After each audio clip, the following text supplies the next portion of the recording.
Next question. What would be the first politically achievable, emphasize that, reform in the tax code that you would fight for? And we're starting with William Weld. Well, I would fight for a 10 to 20% reduction in the size of the federal government, whether it's a reform of the fundamental system of taxation from a current system to a consumption-based tax, as Governor Johnson favors, or the alternative that I studied carefully when Steve Forbes ran for president, which is a flat tax of 17 to 19%. I don't have a dog really in that fight. I've studied them both, but I think there's just so much waste and fat in the federal government that it would be a reduction in the size of the government. I let go 10% of the state workforce my first day in office in Massachusetts. I never received so much as a postcard about where those essential employees ever went. Thank you. Appreciate you. I would like to just throw out the tax code.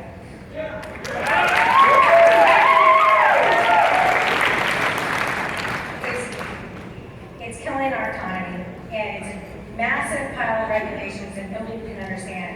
My own CPA, who's been doing it for 25 years, doesn't understand everything in the tax code. But if that's not politically achievable, then I would start with reducing the corporate income tax so we can stimulate our economy by allowing entrepreneurs to get moving again and not taxing innovation and taxing labor.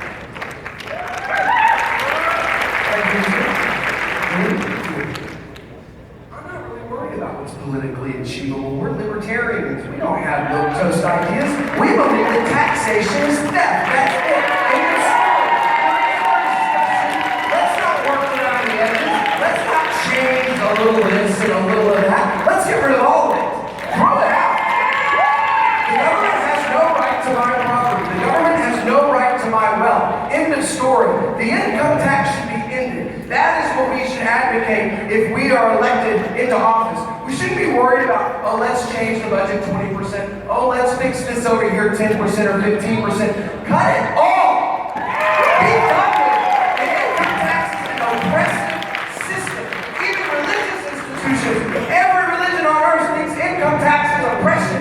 Why can we not agree on that simple fact?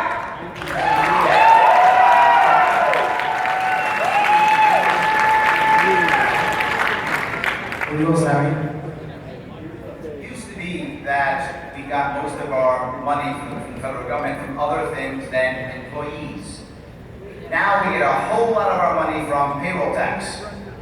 And what does that do? It makes you not want to hire people. It makes the government stop facilitating employment. I want the government to help, not hurt. So what I would first try to do is destroy the payroll tax.